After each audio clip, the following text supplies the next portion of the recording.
اپنے پیارے محبوب صلی اللہ تعالیٰ علیہ وسلم نے ہزاروں خصائص و کمالات اور معجزات عطا فرمائے اور انہاں معجزات وچوں ایک معجزہ اللہ رب العالمین نے افضل اعلیٰ معجزہ عطا فرمایا۔ وہ معجزہ معراج پاک کا سفر مبارک ہے۔ اللہ رب العالمین نے پیارے محبوب معراج سے گئے۔ حضرات گرامی سامعین ذی احتشام،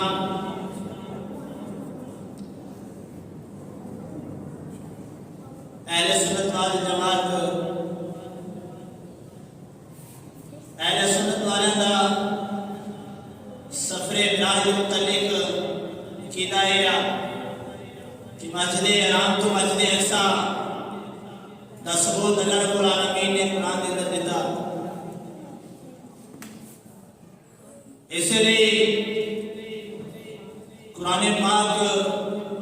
کے اندر اللہ رب العالمین نے مسجد حرام تو مسجد اقصی کا ذکر کر کے فرمایا کہ میرا پیارا محبوب صلی اللہ تعالیٰ علیہ وسلم معراج دے گیا۔ ابتدا مسجد حرام تو مسجد اقصی میں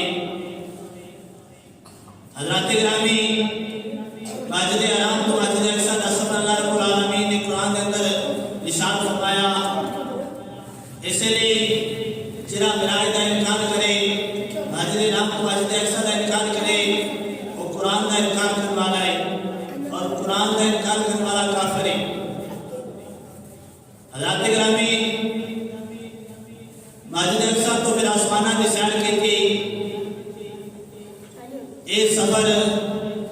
حدیث مشہورہ کے اندر موجود ہے اور حدیث مشہورہ کا انکار کرنے والا فاسق ہے۔ اور اس سفر کے اندر جو عجائب و غرائب دیکھے، جنہاں چیزوں کا مشاہدہ کیتا، انہاں کا ذکر اخبار اور حدیث کے اندر موجود ہے۔ حضرات گرامی انہاں کا انکار کرنے والا جاہل اللہ کی رحمت تو محروم ہے اور بد نصیب ہے۔ یہ اہل سنت کا عقیدہ ہے۔ قرآن کا انکار کرنے والا کافر ہے، احادیث مشہورہ کا انکار کرنے والا فاسق ہے اور اخبار حدیث کے اندر جرا معراج کا ذکر کیتا ان کا انکار کرنے والا جاہل اللہ کی رحمت تو محروم اور بد نصیب ہے۔ حضرات گرامی اللہ رب العالمین نے جو معراج کلمہ پڑھی خطبے کے اندر، اللہ رب العالمین نے قرآن کے اندر ارشاد فرمایا وَمَا مِنْ إِلَٰهٍ إِلَّا اللَّهُ، اور نہیں ہے کوئی معبود سوائے اللہ کے، وَإِنَّ اللَّهَ لَهُوَ الْعَزِيزُ الْحَكِيمُ، اور بے شک اللہ ہی غالب اور حکمت والا ہے۔ حضرات گرامی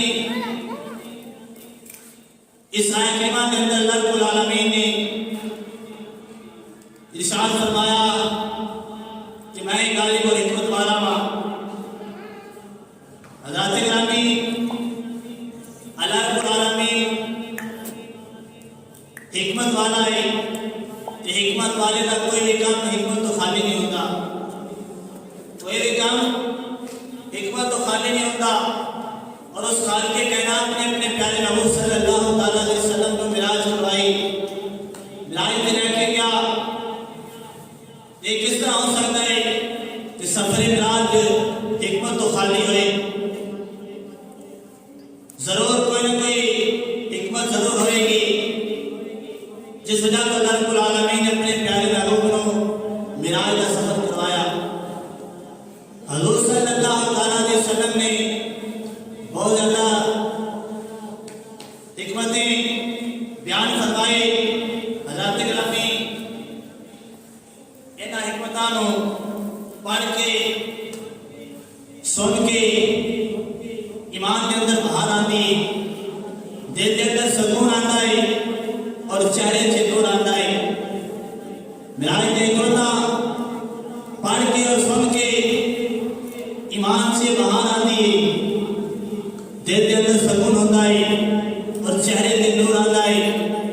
جنہاں نے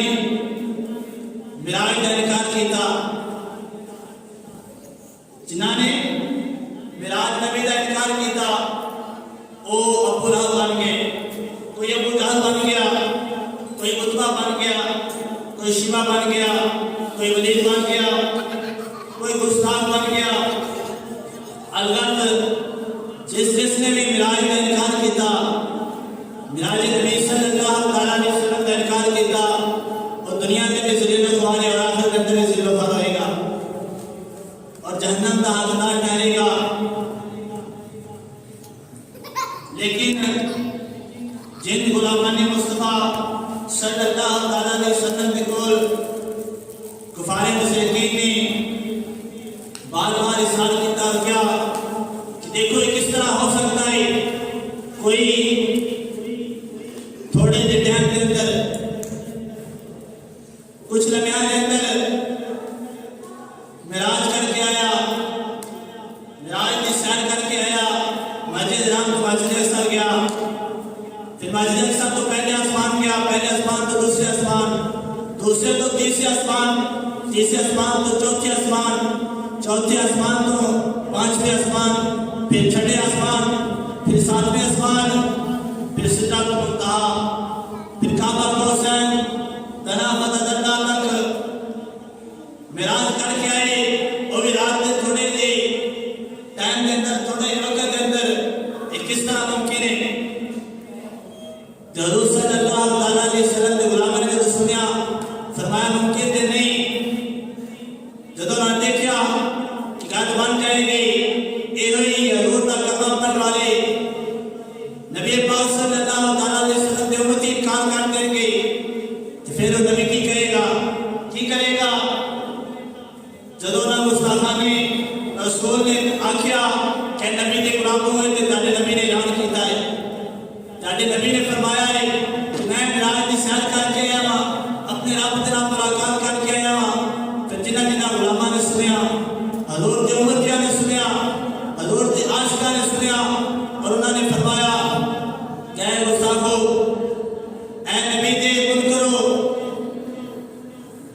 اگر اعلان تیرا معراج کا کیتا ہے، ساڈے آقا نے کیتا ہے، اللہ کے پیارے محبوب نے کیتا ہے، تو بالکل حق فرمایا ہے۔ وہ بالکل معراج پہ گئے ہوں گے۔ حضرات گرامی جنہوں نے انکار کیتا، وہ دنیا میں بھی ذلیل و خوار ہوئے، اور جنہوں نے حضور صلی اللہ علیہ وسلم کے معراج کا اقرار کیتا، معراج کو منیا، تو کوئی ابوبکر صدیق بن گیا، جنہیں حضور صلی اللہ علیہ وسلم نے معراج کا اقرار کیتا، عمر صدیق فاروق بن گیا، عثمان سے ذوالنورین بن گیا، علی سے حیدر اقرار بن گیا۔ حضرات گرامی جنہاں نے حضور صلی اللہ علیہ وسلم کی محبت کی تھی، عقیدت رکھی، اور دنیا اور آخرت کے اندر کامیاب و کامران ہوں گے، کیونکہ صحابہ کا عقیدہ ہے کہ ہمارے نبی نے اگر فرمایا ہے تو بالکل سچ فرمایا ہے اور حق فرمایا ہے۔ اللہ رب العالمین نو اختیار ہے، وہ حکمت والا ہے، ہر چیز کے قادر ہے۔ اللہ رب العالمین نو سب اختیار ہے، اللہ رب العالمین حکمت والا ہے، خالق کائنات ہر چیز کے قادر ہے۔ اگر وہ چاہے تو پوری کائنات کو پیدا فرما دے، زمین و آسمان بنا دے۔ وہ خالق و مالک ہے، رات کے تھوڑے سے حصے سے اپنے محبوب کو معراج بھی کروا سکتا ہے۔ جرا خدا زمین و آسمان بنا سکتا ہے، زمین و آسمان بنا سکتا ہے، کیا وہ اپنے محبوب نو رات کے تھوڑے سے حصے سے سیر نہیں کروا سکتا، معراج میں نہیں لے جا سکتا؟ بلکہ جس طرح زمین و آسمان بنا سکتا ہے، چند سورج اس سارا دنیا کا نظام چلا سکتا ہے، وہ خالق کائنات اپنی قدرت کے نال اپنے محبوب کو معراج میں جا سکتا ہے، معراج میں لے جا سکتا ہے۔ حضرات گرامی کچھ لوگ اعتراض کرتے ہیں کہ اللہ کے نبی کس طرح معراج پہ گئے، کس طرح معراج پہ گئے، لیکن حضور دے عاشق، حضور دے غلام، حضور صلی اللہ علیہ وسلم کا محبت اور پیار کرنے والے فرماتے ہیں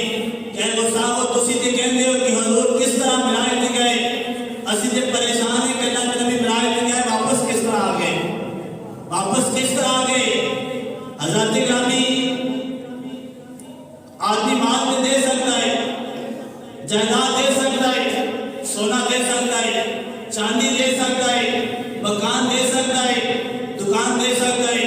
گاڑی منگیا گاڑی دے سکتا ہے۔ حضرات گرامی، کوئی اپنا محبوب منگیا نہیں دے سکتا، کوئی اپنا محبوب نہیں دیتا۔ اللہ رب العالمین نے اپنے محبوب کو اپنی بارگاہ کے اندر بلایا اور بلانے تو بعد ملاقات ہوئی۔ ملاقات تو بعد اللہ رب العالمین نے اپنے محبوب کو فرمایا جاؤ اپنے عاشقاں دے کول جاؤ، اپنے امتیاں دے کول جاؤ۔ حضرات گرامی، اللہ رب العالمین کا بہت بڑا فضل ہے، کرم ہے کہ اللہ رب العالمین نے اپنے محبوب کو دوبارہ ساڈے عاشقاں واسطے حضور صلی اللہ علیہ وسلم دے امتیاں واسطے زمین تے بھیج دیتا۔ اسے لیے شاعر کہندا ہے، شاعر اسرائے دے موضوع لے کے قلم اٹھائی اور لکھیا، سے میرا ایک راز محبتاں دا ہو، سے میرا ایک راز محبتاں دا نہیں سی ہر ایک دے سمجھ وچ آن والا، سدیا طالب ہوتے مطلوب گیا، سدیا طالب ہوتے مطلوب گیا، جبرائیل سے سد لے جان والا، باز آنکھ دے بنا دروازیاں تو کہیں گیا اور شاد جان والا، ایتے اکلوں پر کی دخل تے ایتے اکلوں پر کی دخل تے، جان جان والا، جان جان والا۔ اللہ گرامی، حضور دے عاشق، حضور دے امتی، حضور صلی اللہ علیہ وسلم دا محبت پیار کرنے والے آپ فرمانے نے کہ گستاخو تسی تے کہندے ہو کہ اللہ نے نبی معراج تے کس طرح گئے، اسی تے پریشان ہیں کہ اللہ نے اپنے محبوب کو اپنی پاک بارگاہ کے اندر بلایا، ملاقات ہوئی۔ کوئی نہیں کہتا کہ محبوب میرے تو جدا ہو جائے، لیکن آپ نے اپنے محبوب کو پھر زمین تے بھیج دیتا۔ اسی تے پریشان ہیں کہ اللہ نے کس طرح اپنا محبوب سانو پھر عطا فرما دیتا۔ حضرات گرامی، لوگ طرح طرح دی گلاں کرتے ہیں، حضور صلی اللہ علیہ وسلم کے ولایت تے جانا یہ تو محبت محبوب تھی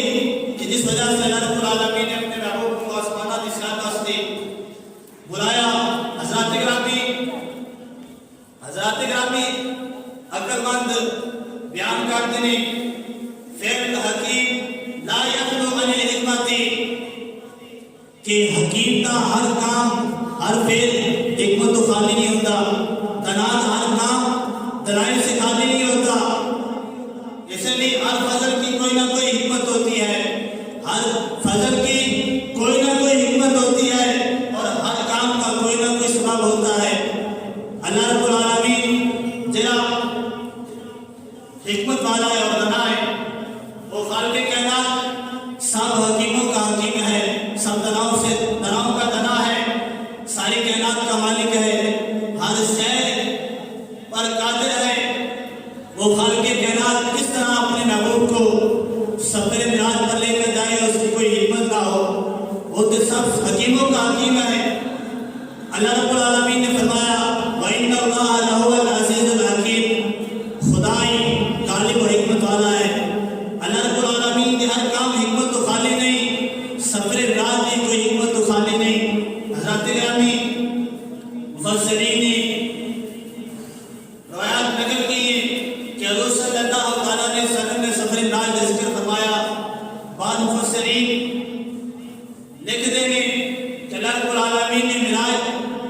واسطے اللہ نے اپنے محبوب کو جو بلایا، ان کی حکمت ایک یہ سی کہ جس وقت حضور صلی اللہ علیہ وسلم کوئی زبان حارث پر چڑھے اور کفار مکہ کو مخاطب کر کے ارشاد فرمایا، اے مکہ کے لوگوں، اے قریش لوگ، میں تمہیں یہ فرماؤں کہ پہاڑ کی دوسری طرف تمہارے دشمنوں کا گروہ آ رہا ہے، لشکر آ رہا ہے، کیا تمہیں فرماؤں کہ اس بات کو مان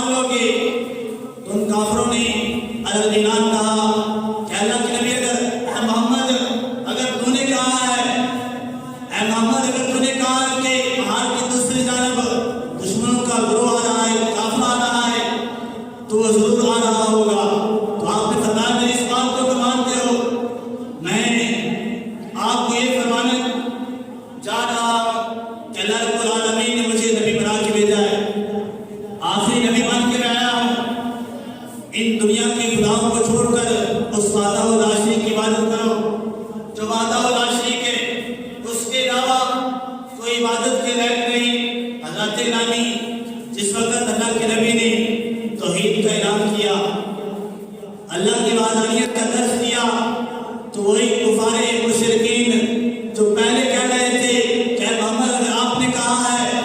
پہاڑ کی دوسری جانب دشمنوں کا لشکر آ رہا ہے تو ضرور آ رہا ہوگا، لیکن بعد میں وہی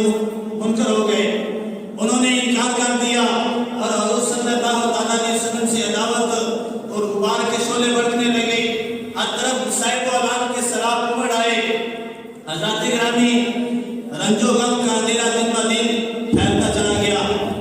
حضور صلی اللہ علیہ وسلم پر مشکلات اور تکلیفیں دن ب دن زیادہ ہوتی گئی، اور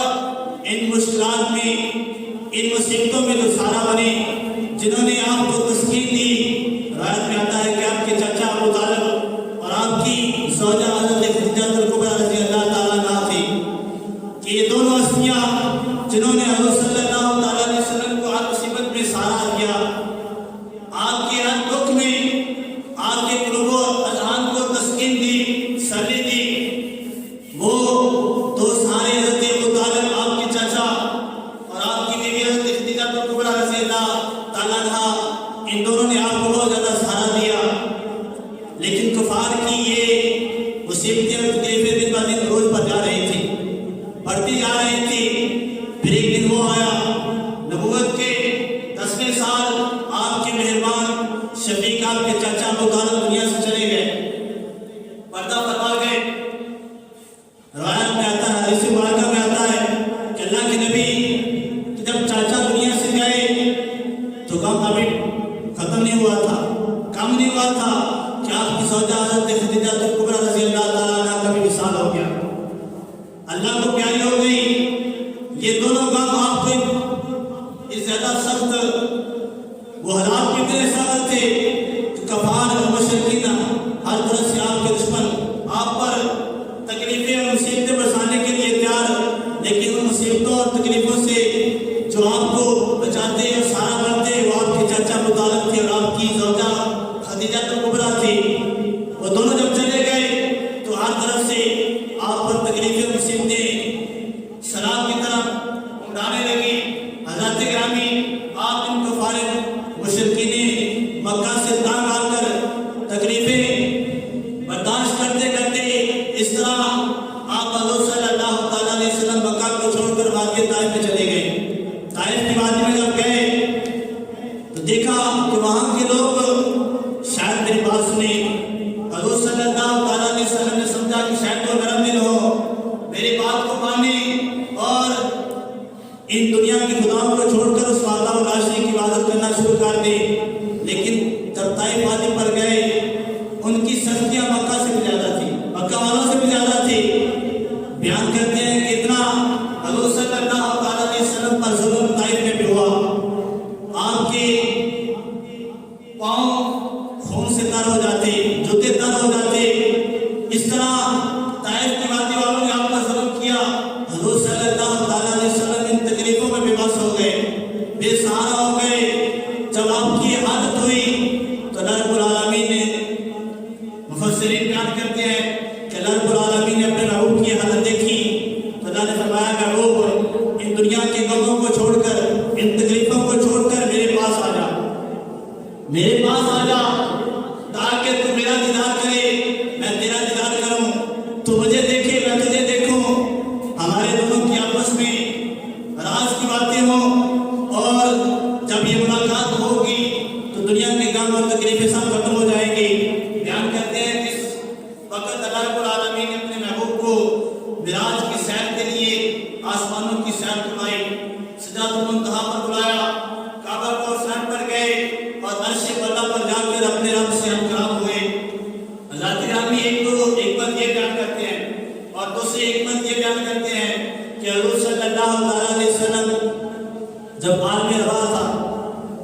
عالم روا میں اللہ رب العالمین نے حضور صلی اللہ علیہ وسلم کی رسالت کا جلسہ کیا، اور ان جلسوں میں اللہ رب العالمین نے خاص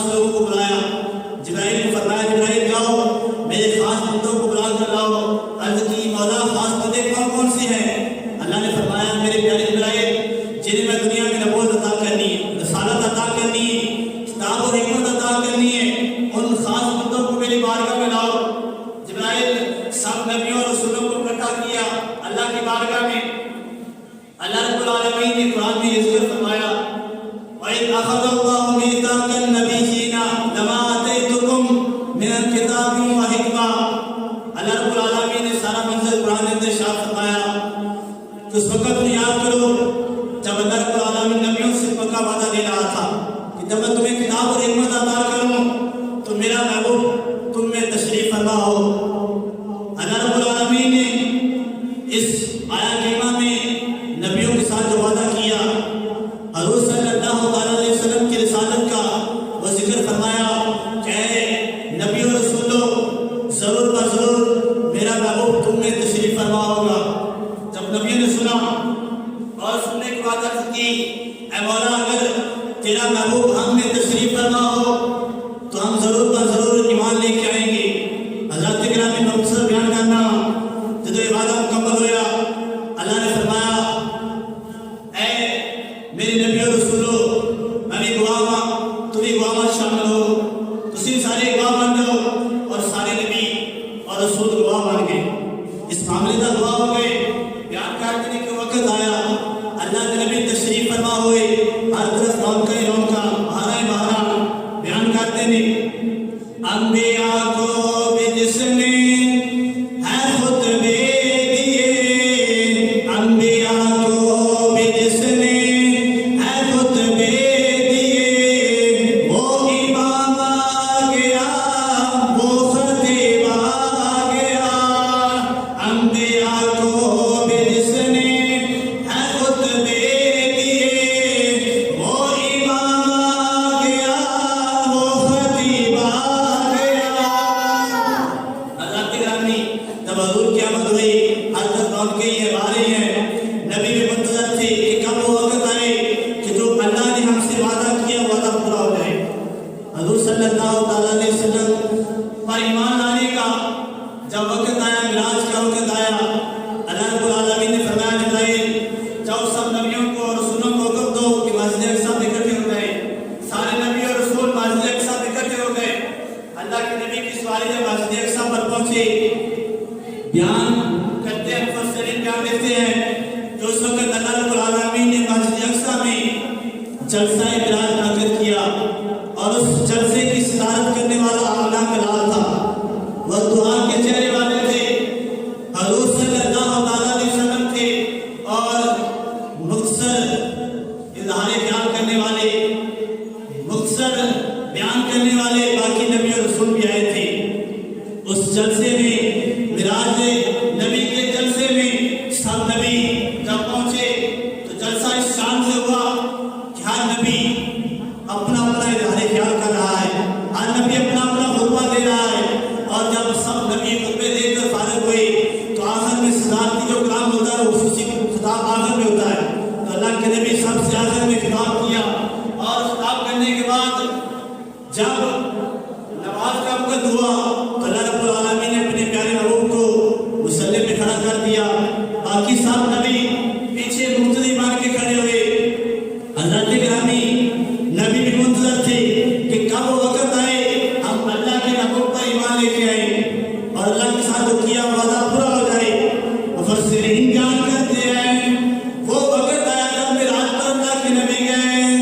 معراج پر اللہ کے نبی جب ملاقات کے لیے جا رہے ہیں تو اللہ نے فرمایا جبرائیل جو وعدہ میں نے عالم ارواح سے نبیوں میں کیا تھا وہ وعدہ پورا کر کے میرے محبوب کو میری بارگاہ میں لانا ہے. سب نبیوں کو مسجد اقصی اکٹھا کیا گیا. سب نبی حضور کا انتظار کر رہے ہیں. انتظار مکمل ہوا.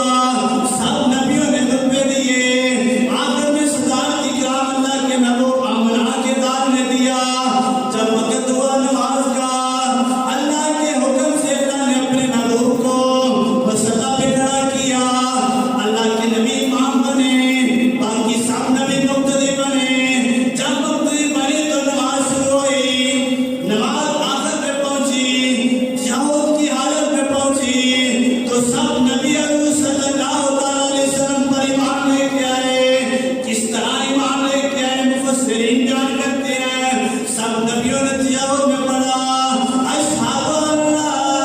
الہ الا اللہ واشہد ان محمدا عبدہ ورسولہ. حضرت حضرات گرامی اس وقت سب نبیوں نے حضور صلی اللہ علیہ وسلم پر ایمان لائے اور گواہی دی کہ اللہ کے علاوہ عبادت کے لائق کوئی نہیں، محمد اللہ کے بندے اور رسول بن کے آئے، اس بات کا اقرار کیا۔ اور عبدالس نیازی اس موقع پر قدم اٹھائے اور لکھا اقصا دے وچ آقا میرے پڑھ کے نماز پیچھے تیرے، اقصا دے وچ آقا میرے پڑھ کے نماز پیچھے تیرے، نبیاں نوں وی یہ کہنا پیا آقا تیرے کوئی نہیں۔ حضرات گرامی اس موقع پہ پھر اعلیٰ حضرت نے قلم اٹھائی اور آپ نے کیا اعلیٰ حضرت نے قلم اٹھائی اور حضرات گرامی یہ لکھا نماز اقصا میں تھا یہی سر آیا، نماز اقصا میں تھا یہی سر آیا، اور میں نہ اول و آخر ہے دست بستہ وہ پیچھے حاضر، ہے دست بستہ وہ پیچھے حاضر جو سلطنت پہلے کر گئے تھے، جنہوں نے نبوت اور رسالت کی گواہی لینے کے بعد اپنا سفر مکمل کر کے اپنے رب کی بارگاہ میں چلے گئے، وہ سارے حضور کی بارگاہ میں حضور صلی اللہ علیہ وسلم کی نبوت کا انعام کرنے کے لیے، آپ پر ایمان لانے کے لیے ہے دست بستہ وہ پیچھے حاضر جو سلطنت پہلے کر چکے تھے۔ حضرات گرامی حضور صلی اللہ علیہ وسلم کو اللہ رب العالمین نے سب سے اعلیٰ بنایا، آپ کا اخلاق بھی اعلیٰ، کلام بھی اعلیٰ، آپ کی گفتار بھی اعلیٰ، آپ کی رفتار بھی اعلیٰ، آپ کا وقار بھی اعلیٰ، آپ کا پیار بھی اعلیٰ، اور آپ کی حیا بھی اعلیٰ، آپ کا احسان بھی اعلیٰ، آپ کی استقامت بھی اعلیٰ، آپ کی استقامت بھی اعلیٰ، آپ کی صداقت بھی اعلیٰ، اور آپ کی سخاوت بھی اعلیٰ، آپ کی شجاعت بھی اعلیٰ، آپ کی سخاوت بھی اعلیٰ، آپ کی شرافت بھی اعلیٰ، اور آپ کی رسالت بھی اعلیٰ، آپ کی نبوت بھی اعلیٰ۔ اللہ رب العالمین نے آپ کی قیادت کو بھی اعلیٰ بنایا، ہر ادا اللہ نے اپنے محبوب کی اعلیٰ بنائی۔ حضرات گرامی حضور صلی اللہ علیہ وسلم ہے ہی سب سے اعلیٰ، سب سے اعلیٰ ہے، تو اس لیے سفر معراج کے اللہ نے اپنے محبوب کو اعلیٰ عطا فرمایا، سفر معراج بھی اللہ نے اپنے محبوب کو اعلیٰ عطا فرمایا، اور بیان کرتے ہیں کہ جس طرح اللہ نے ہر چیز اپنے محبوب کو اعلیٰ عطا فرمائی، معراج کا سفر بھی اعلیٰ عطا فرمایا، اور جو عاشق حضور کے معراج کا ذکر کرتا ہے، جس جگہ میں بیٹھ کے ذکر کرتا ہے وہ جگہ بھی اعلیٰ، اور جس محفل میں بیٹھ کے ذکر کرتا ہے بیان کرتے وہ محفل بھی اعلیٰ، کیونکہ حضور صلی اللہ علیہ وسلم کو اللہ رب العالمین نے معراج کا سفر سب سے اعلیٰ عطا فرمایا۔ میرے نبی پیارے نبی ہے مرتبہ والا تیرا، میرے نبی پیارے نبی ہے مرتبہ والا تیرا، جس جگہ کوئی پہنچا نہیں دیکھا وہاں جلوہ